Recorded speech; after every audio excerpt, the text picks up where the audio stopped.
Hello, everyone, and thanks for joining us for this marketplace room on the enhanced service delivery. First of all, I would like to apologize for the slight delay. We had some parallel sessions going on, and let me be honest and tell you that Marketplace is one of the most interactive events of the summit. And we will be listening to stories, ideas, and projects that organizations around the world have implemented during this COVID-19 pandemic related to health workforce innovations. Some of the speakers which we are going to have today will be sharing their details. For all the participants, we encourage you all to actively participate, ask questions, and share your ideas with our presenters. Currently, the participants' microphones are muted. Please use the chat box to type in your questions and comments while they are making the presentations. And if time allows, we will also open the mic for a couple of people to participate after each session. In the meanwhile, you can send questions through the chat. Today, our speakers are Peter Waijago from AMREF Health Africa Kenya office, who will be kicking off these sessions, followed by our next speaker, Maddy from Ideas 42. And last but not the least, we will have Dr. Arachu Castro from Tulane School of Public Health and Tropical Medicine, United States.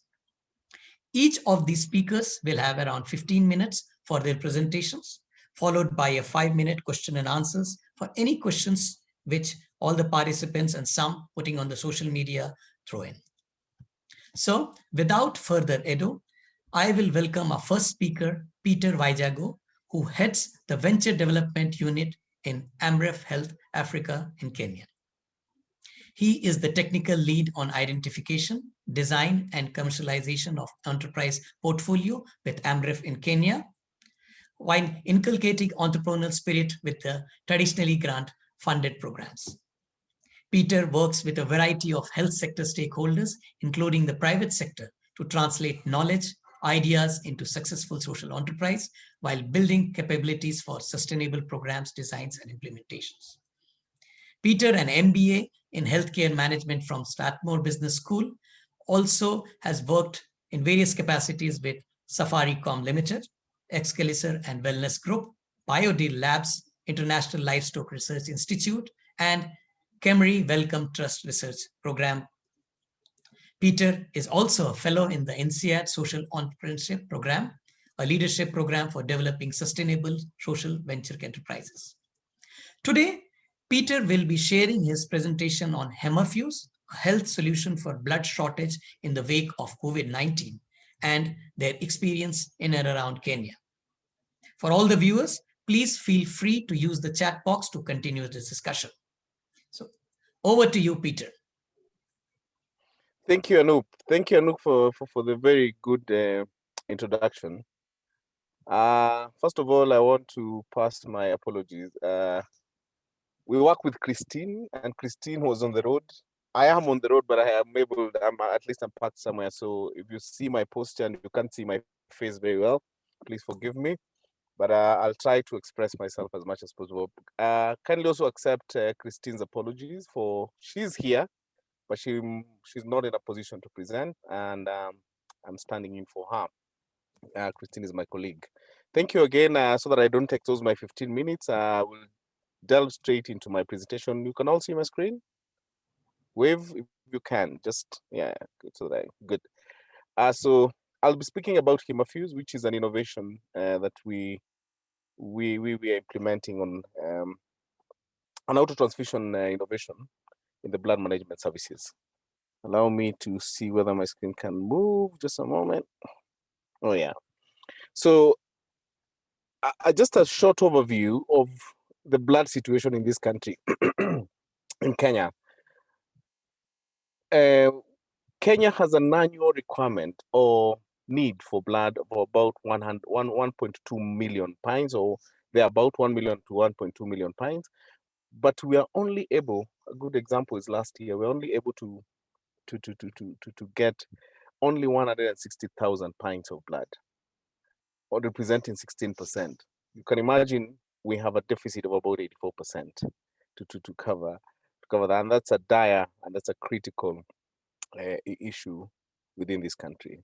68% of this blood is not is not available at all, which leads to cancellation of surgeries that were scheduled to happen, lack of capacity to deal with emergency cases that require blood, more majorly focusing on even mothers and children.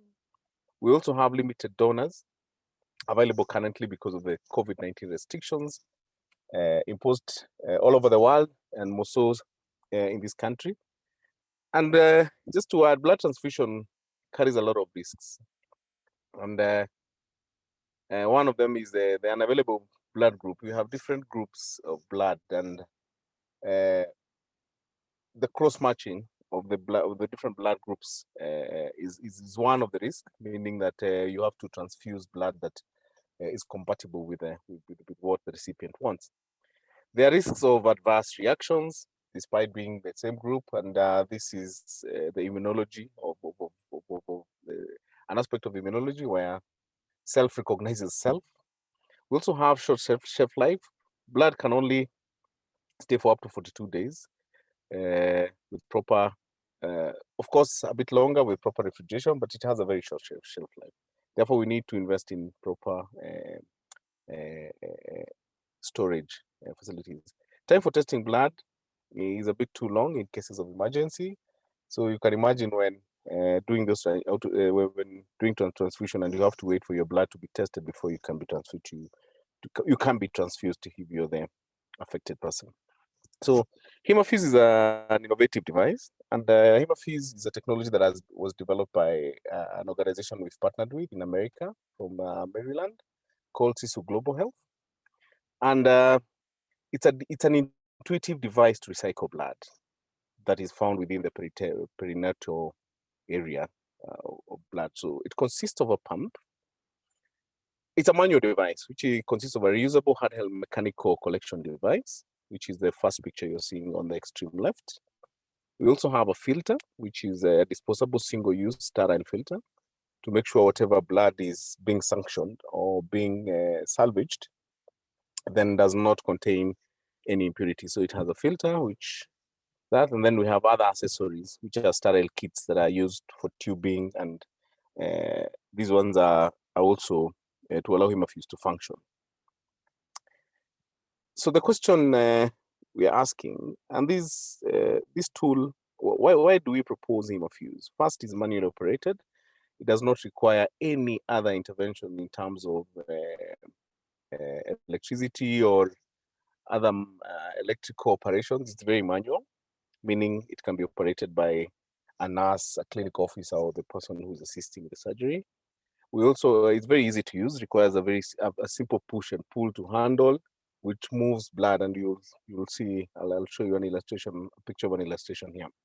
It also recycles multiple units of blood in a surgery. It can salvage as much as blood is available, because as you salvage the blood, you put it in a pint and then it can be stored. We have a reusable Hemophilia pump, which is sterilized, and then it can be reused again and again. We have a disposable kit and filter. A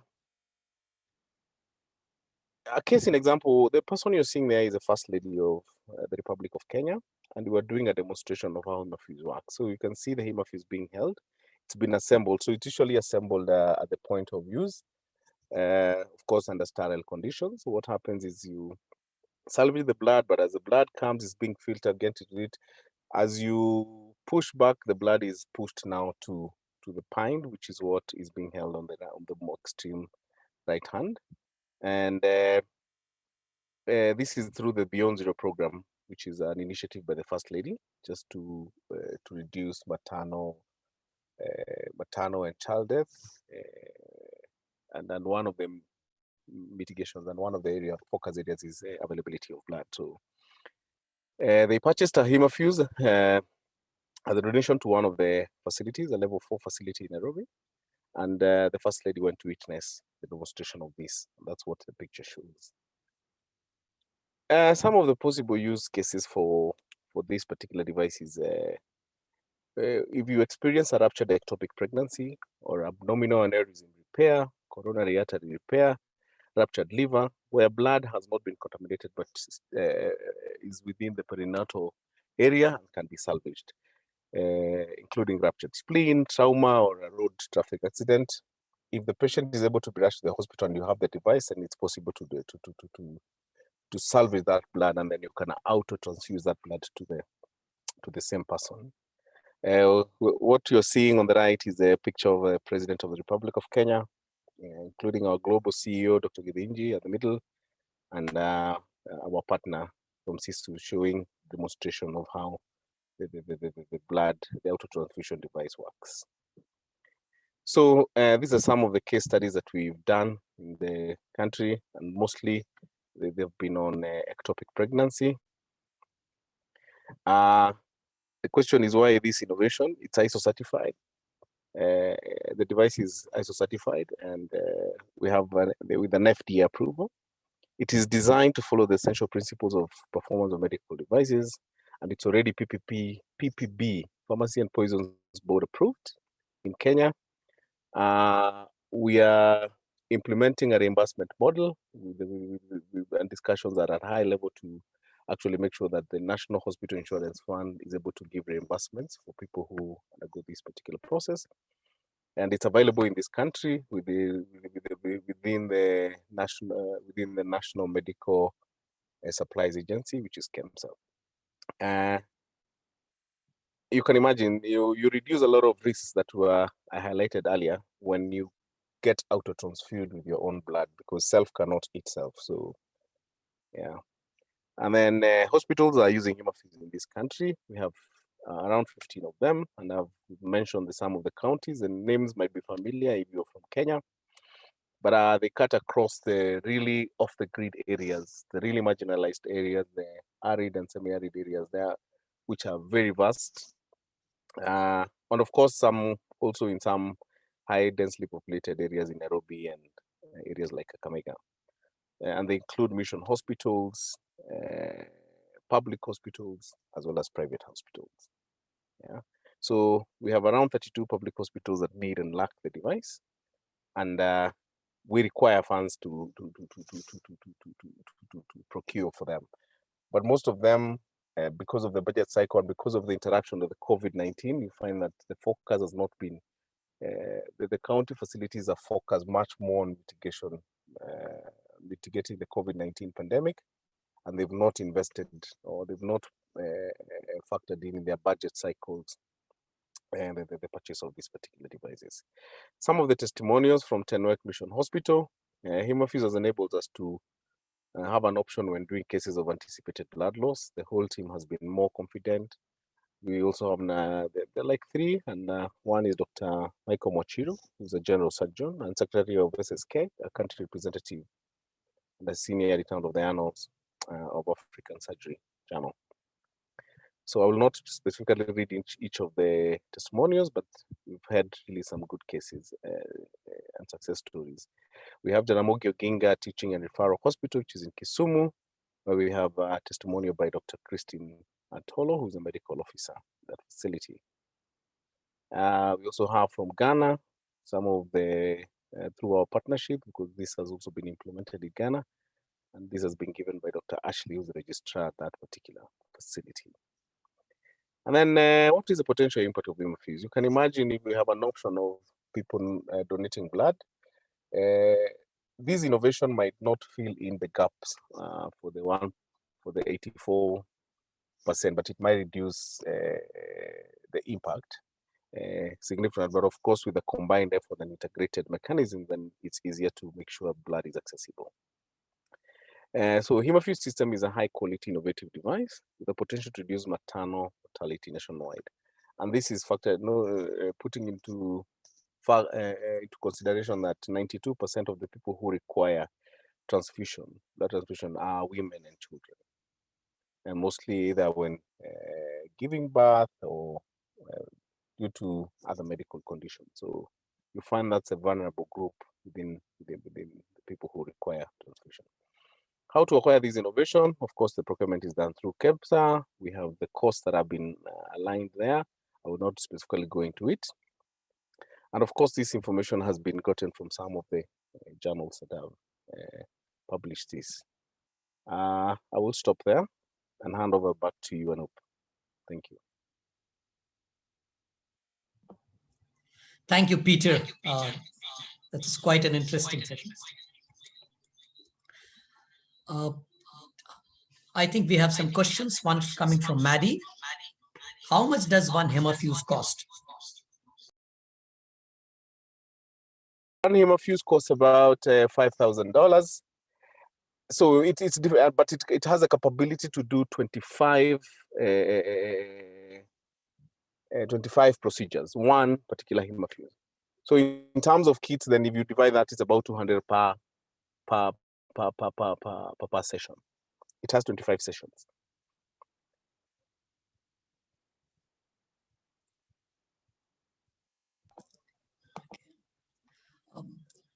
What kind of challenges? Yeah. Sorry. Yes. Carry on, Ken.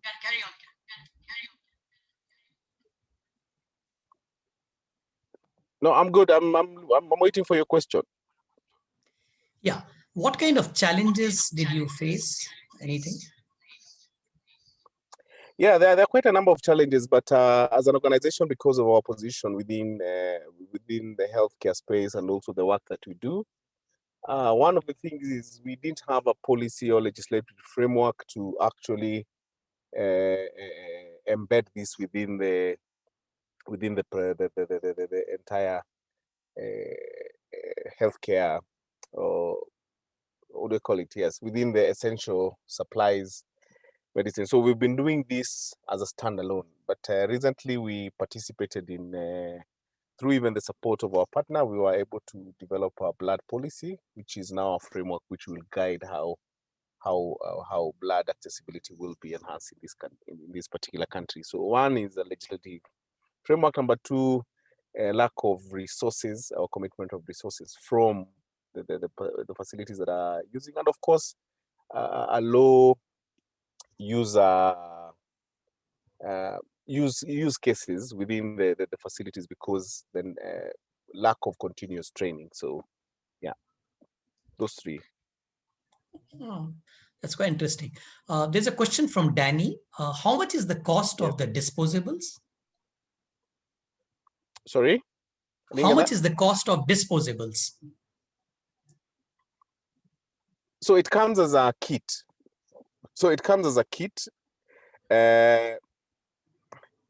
And then probably I will Christine is the technical person who actually do this on a daily basis, but I will follow up and I can share that with you in terms of the costings. Let me check, and just a moment. Just a moment. I think there were some costs that were highlighted in the last slide. To see whether they're captured there. Here. So one full pack is with one reusable pump and 25 single-use accessory kits is about 510,000 Kenyan shillings, which is what I was saying, about $5,000. But we also have one reusable pump with 5 single, and that's a smaller pack, which is an intro pack.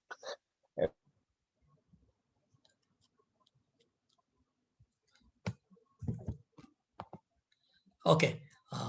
Thank you. I think that was quite useful. And considering the time now, we will move to our next speaker. Thank you again, which Peter. goes for that. But in terms of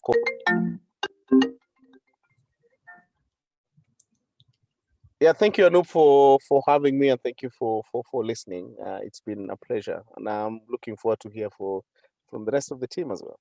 Thank you. I'll stop sharing. Thank you. Yeah.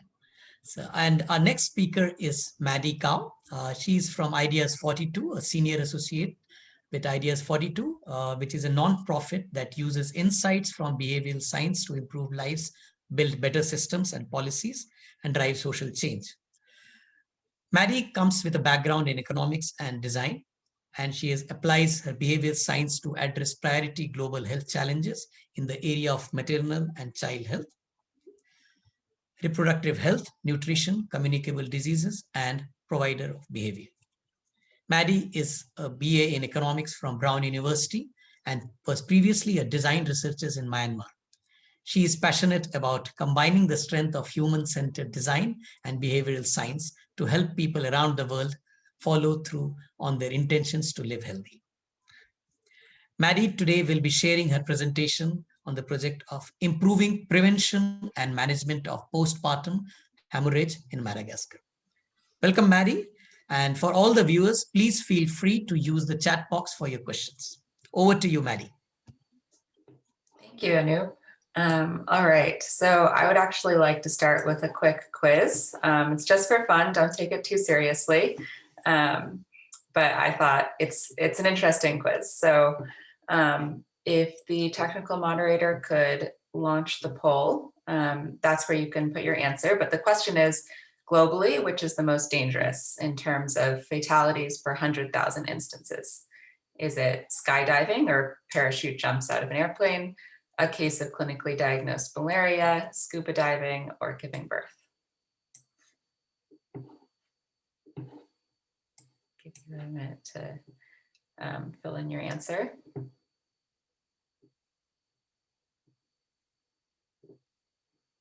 All right. I can't tell if you can see the results, but I can. We have about 60 people who voted, 60% of people who voted. All right. I'll pause it there because I do want to get started. Congratulations, 80% of you guessed the correct answer, which is D, giving birth. There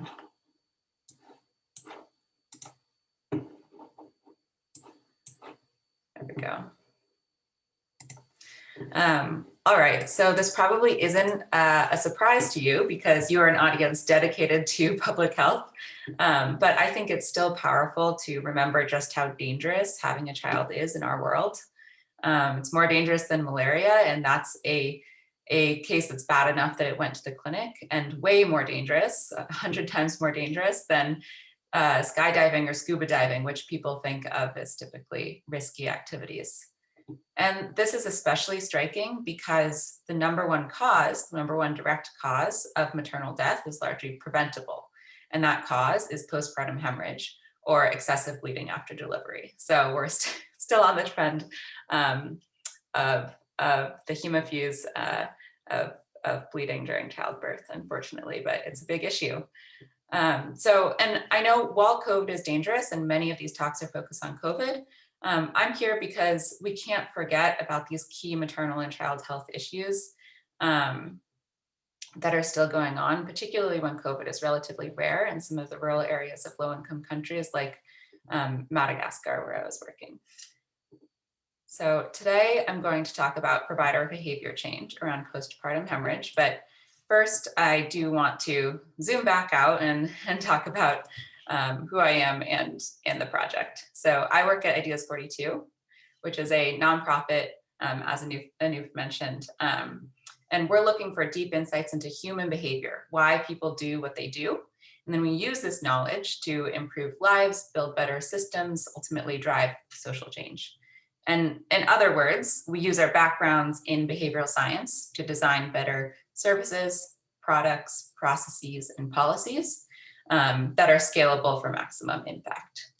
And in 2019 and 2020, we worked on a project in Madagascar to reduce postpartum hemorrhage.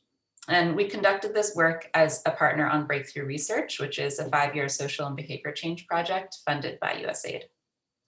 And so today I'll do 3 things. I'll share some of the reasons we learned that providers don't adhere to best practices to prevent and manage postpartum hemorrhage.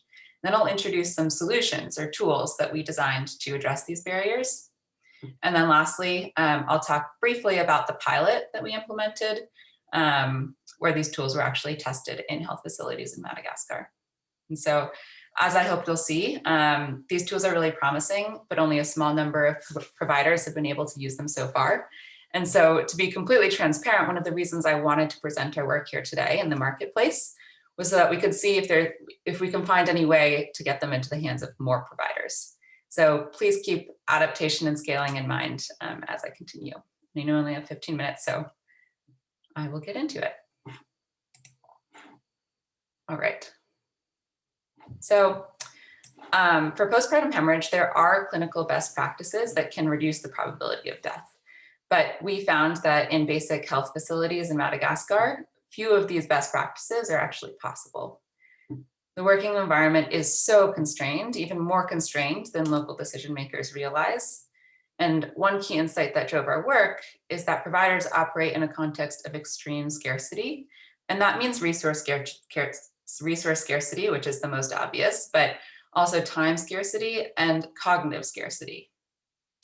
Facilities are often staffed by only one midwife, like the one you see here, who's responsible for tons of different tasks, from delivering babies to treating malaria to administering child vaccinations. And in addition to her tasks, she's juggling different decisions, difficult decisions. So she's thinking, when a woman arrives to her health facility for a delivery, where is she going to put the next patient who comes now that the one bed she has is taken? She's thinking, when the delivery is happening, is there someone who can hold a light for me? That basic need of being able to see what she's doing is really hard when there's no electricity, and deliveries often happen at night. She's thinking, do I have all the supplies I need, or is there a stock out, and how could I get more? She's thinking, if there is a complication, will the family of the woman be able to take her to a hospital? Will they be able to afford it? Is the hospital too far away? Is that even possible? And she's thinking, just when can I sleep? The work of a delivery is a long process, and she's there alone. And so that's just another thing weighing on her and limiting her cognitive bandwidth. And on top of all of this, a midwife has no one else to give guidance or a helping hand if complications do arise. And oftentimes they don't have the tools, the physical tools that they need to stop certain types of bleeding, certain types of postpartum hemorrhage. And so all of this means that midwives often have to refer postpartum hemorrhage cases to hospitals. But, sorry, slow down for a minute. I know there's interpretation happening, so I'll move a little bit slower. So it means that they have to refer cases to hospitals, but there are no ambulances. And even if there were ambulances, the roads are barely drivable. So getting women to hospitals fast enough is often impossible. And what all of this means is that it makes it extremely important to prevent postpartum hemorrhage from happening in the first place. And so a large part of our project focuses on prevention of postpartum hemorrhage, just given this context. And there's actually one simple action that can reduce the probability of postpartum hemorrhage by 50%. That's a really effective preventative measure. And that is administering a shot of oxytocin. It's a drug for people who don't know. Administering a shot of oxytocin immediately after the baby's delivered. So that means within 1 minute.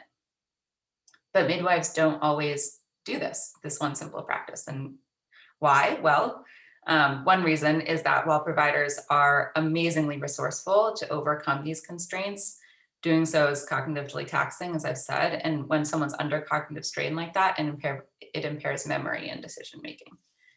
And so that insight that I just shared about the context of scarcity is the first of 4 insights that I'll share today. And secondly, another thing that we found, another reason for inconsistent postpartum hemorrhage prevention is that providers are more focused on risks other than postpartum hemorrhage, and they underestimate the likelihood of it happening.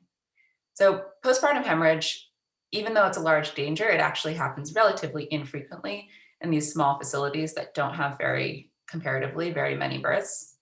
And it's infrequent compared to other complications. So other complications are more top of mind for providers. And what that means is essentially they assume postpartum hemorrhage won't happen.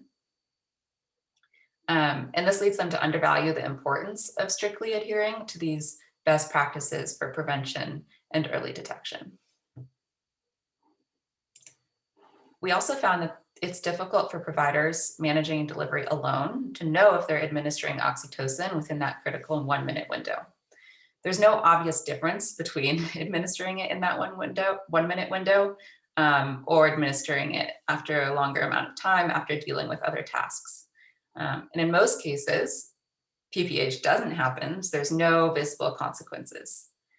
And without cues or feedback to reconsider their behavior, providers continue applying oxytocin late, without knowing it.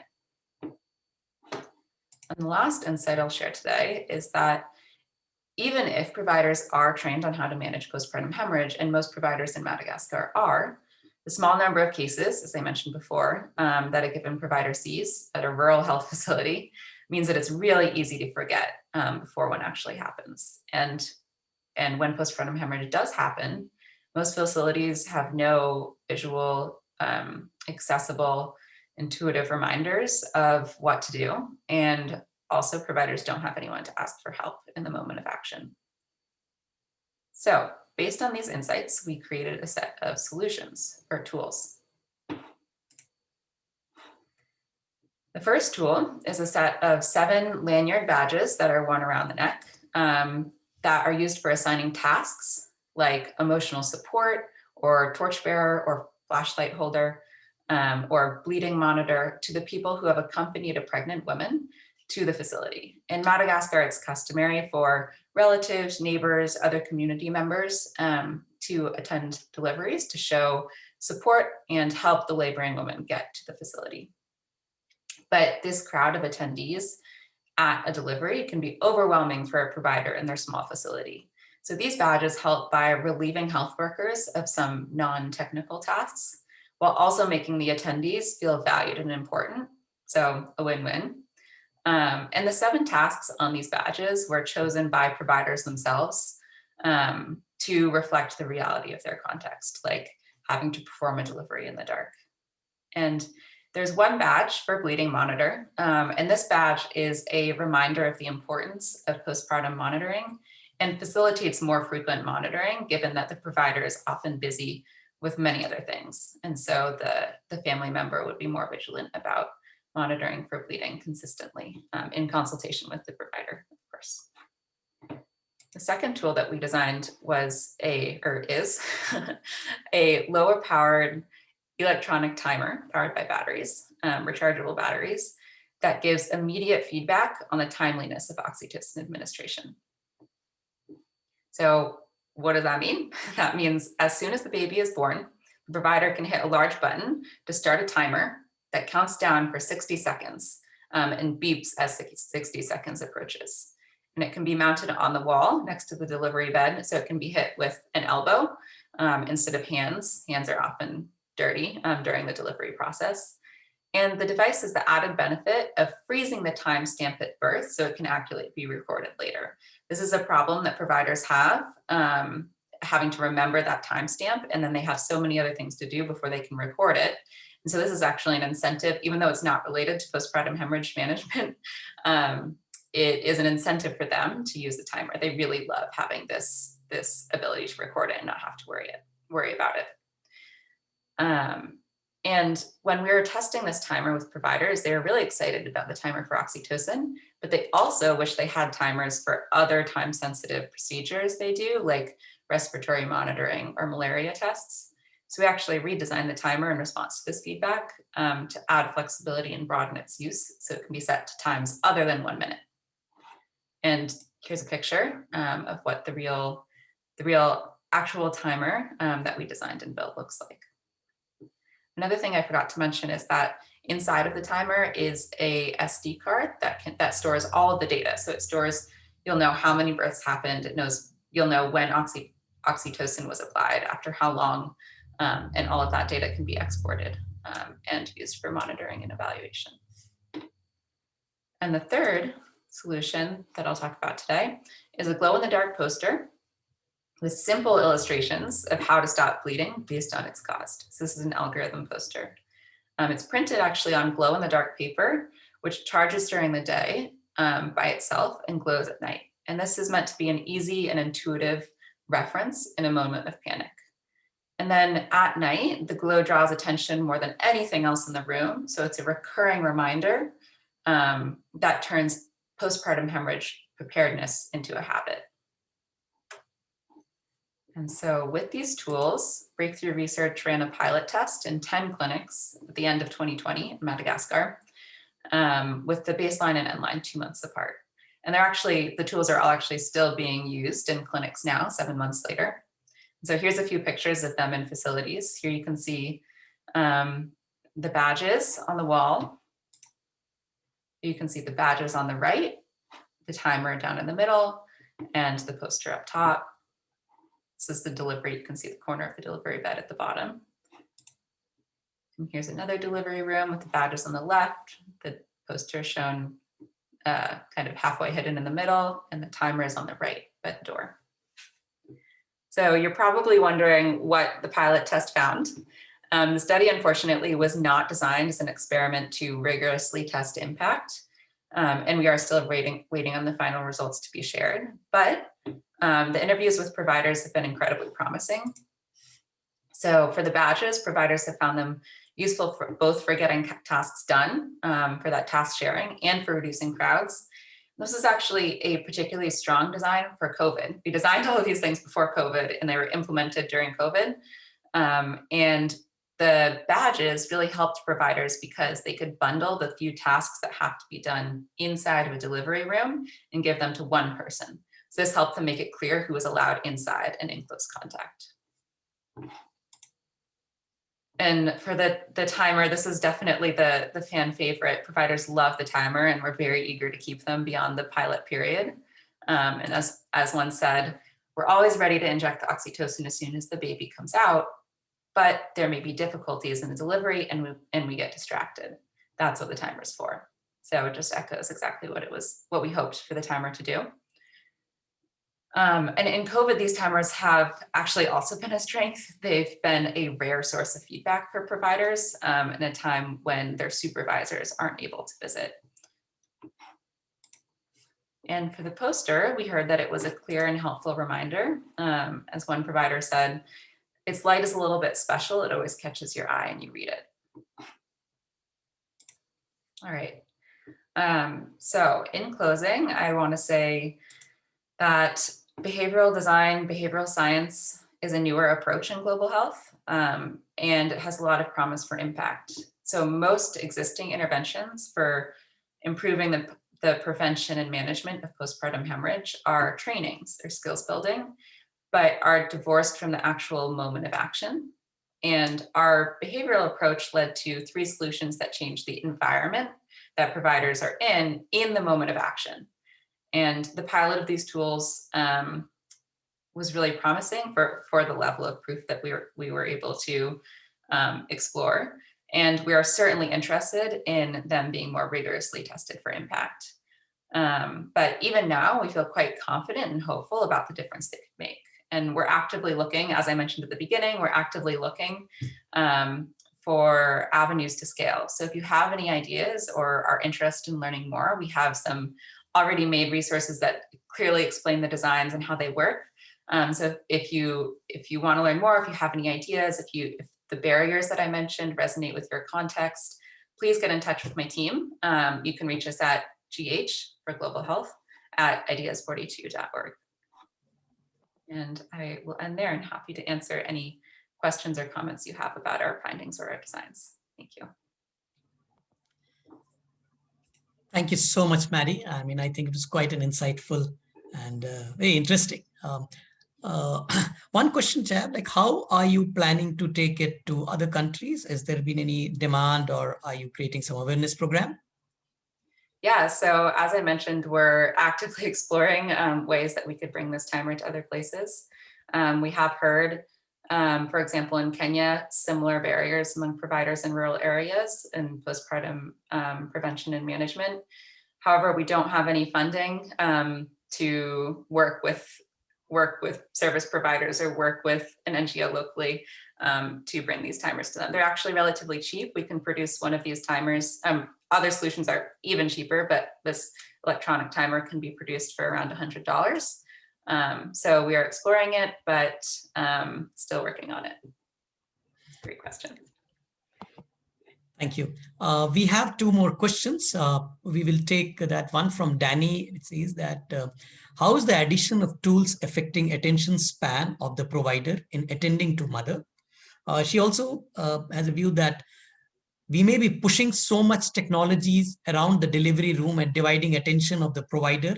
And yet in some situation, what is necessary probably is adding more staff and less of tools. Yeah, that's a great question, because a design that that grabs attention, attention's a limited resource, and so it is taking attention away from other things. And so I hear the concern of taking attention away from the mother and quality of care. My response would be that the badges allow more care, like higher quality of care for the mother, because the providers, a lot of this just administrative busy work tasks are taken off of her.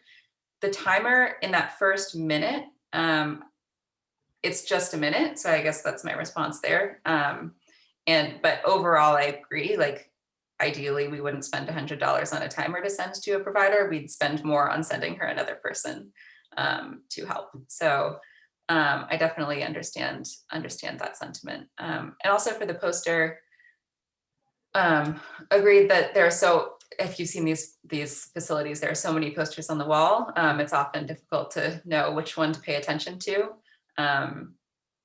So yes, limited attention, but I do think that these are relatively small pulls on attention, and can have a really high impact. Like that oxytocin, if the attention is focused on that in the 1 minute, and providers are certainly not forgetting to attend to the baby, that is still their number one priority, and kind of eclipses everything else. And so,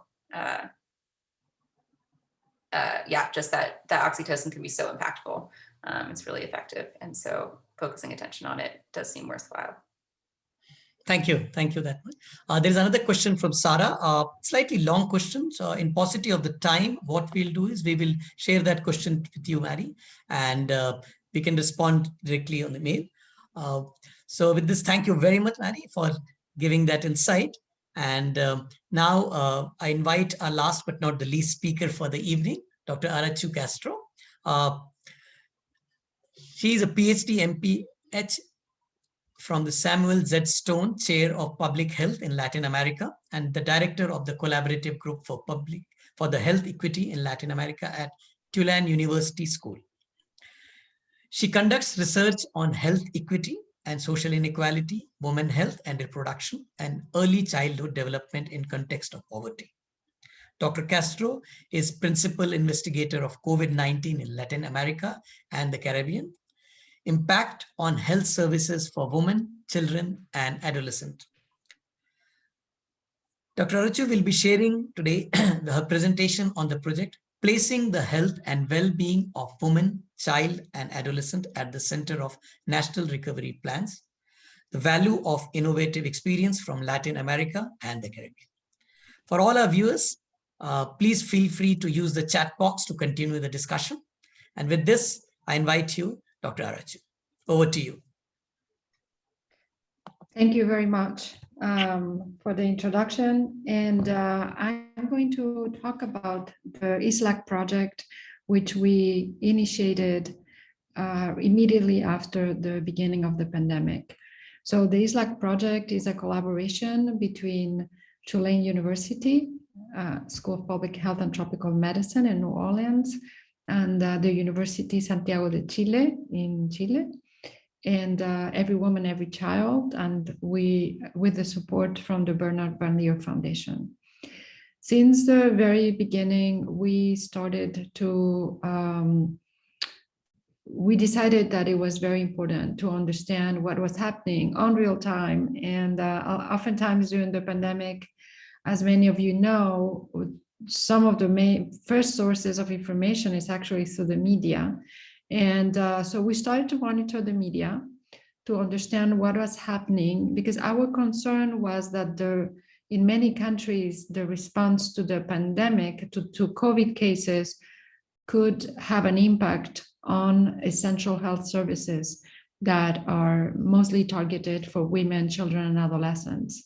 And indeed, we have found that there's been a lot of disruption of health services. Again, this is happened throughout the world, but in Latin America and the Caribbean, it's been particularly severe, the disruption throughout the region. So in addition of monitoring the media, we also conducted an online questionnaire that was responded by about 750 people from 25 countries. And we also have done 82 interviews online with key people from Latin America and the Caribbean that are knowledgeable or providers of healthcare for women, children, and adolescents, and to understand what type of disruptions have happened. But also we've paid a lot of attention to innovations that have occurred throughout the region. So while we were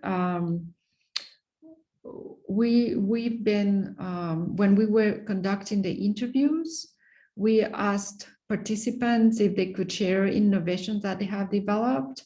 And what we're doing now is to analyze those innovations and see whether there could be scalable.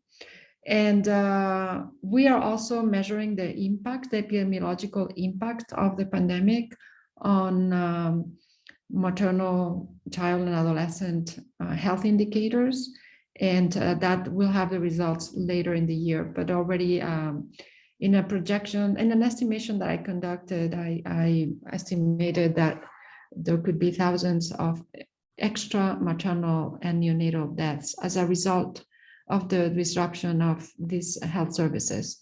So what we're doing now, in addition of the data that we have collected, is that we disseminated an open call so that people from throughout the region could submit innovations that they have developed to confront the pandemic. And as part of this project, we are going to try to understand better what these innovations are and to identify which ones could be potentially scalable. And we're going to select up to 15 innovations and to produce videos about these innovations so that, again, they can be promoted throughout the region. And so right now, I'm just going to mention a few examples of innovations that we have identified, either through the open call or through the interviews that we conducted. So what is really great news is that there have been so many people throughout Latin America and the Caribbean who have developed out of their free time innovations and offered volunteer services, and it's really great to see how much people are committed to try to mitigate the indirect effects of the pandemic. So, for example, in Brazil, they started to conduct first aid workshops for school teachers so that in the event there was an emergency in the school, children and adolescents could be attended right at the school before, without maybe avoiding a trip to an emergency room. So, and that was because of the confinement measures and transportation issues. So that has been not first aid related to COVID, but first aid in general for any issues that could happen in schools. In Chile, we have collected different innovations, and there's been a lot of use of telehealth. And so there's been, for example, monitoring of pregnant and postpartum people through telehealth. There's been a lot of also psychological support workshops in areas of extreme vulnerability.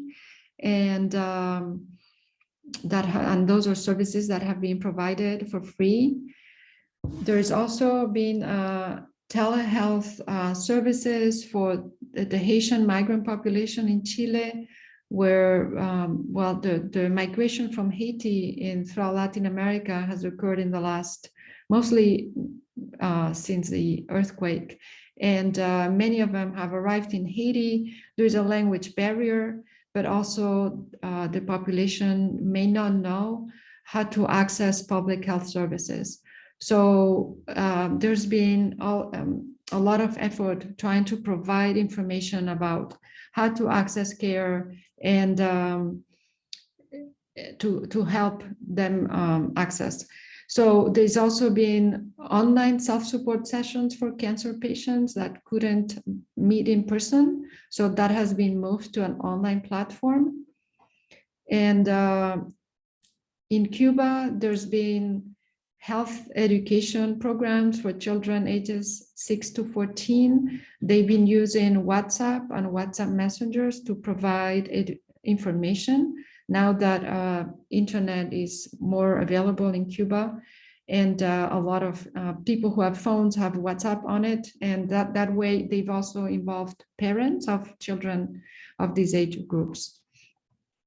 In Mexico, there's been also telehealth for psychological emergencies and sexual education and sexual prevention for parents and adolescents, particularly as a result of the confinement, because there is evidence that there's been an increase in sexual violence during confinement in many countries throughout the region. And then another innovation that I find it particularly very interesting is that it comes from Peru. Throughout the world, there are maternity waiting homes, and those are homes where people who are pregnant and who either have some health issue that requires monitoring, and where they live, they may not have access to healthcare needed, or they live in remote areas far away from hospitals. And they are, so these women and also adolescents spent the last few days or last few weeks of their pregnancies living in a waiting home. And typically they are transported to a hospital when they at the onset of labor. And in those waiting homes, they are nourished, they are taken care of, and their family members can visit them. Except when it comes the time to go to the hospital to give birth, in which only the woman, the pregnant person, has been transported to the hospital. So here the innovation is that to avoid overcharging hospitals for people that didn't have complicated childbirths. Of course, there are complications that can appear later on, right? They cannot always be predicted. But for most childbirths, as you know, about 85%, they don't have complications. So they refitted the maternal waiting homes with so that the women could give birth right there, and with a skilled birth attendant. And that is a great people-centered innovation, is that they allow the family members to be present during childbirth. And again, I think I'm hoping that this type of strategy of repurposing maternal waiting homes so that people can give birth there, it's something that can be replicated in and hopefully maintained in Peru even once we overcome the pandemic, but also replicated in other countries where they have maternal waiting homes, so that the childbirth process can be more people-centered, and that way people who are in labor are not apart, separate from their family members. So this is these are some of the examples, and you can access more information on our website, islaccovid.org, and I invite you to visit it. It's in Spanish, Portuguese, English, and French.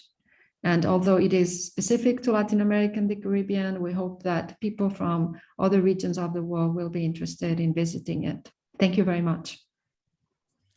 Thank you so much, Dr. Arachu. I think that was quite an insight on the value of innovative experience, Latin America and the Caribbean. We would, of course, love to take a few questions, but due to the paucity of time, we will have to take it offline. So with this, we come to the end of the session. I would like to thank all our presenters, Peter, Maddy, and Dr. Arachu, for the wonderful presentation and what you shared with us, the insights.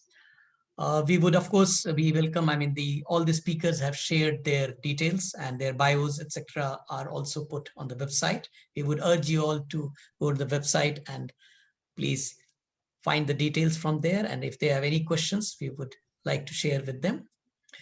Thank you once again, everybody, all the participants, for taking out the time and being here with us and the engaging session. With this, we close the session today and we would like to invite you again tomorrow for the day 2 of the Lives in the Balance Summit. With this, we close the session. Thank you very much, everybody.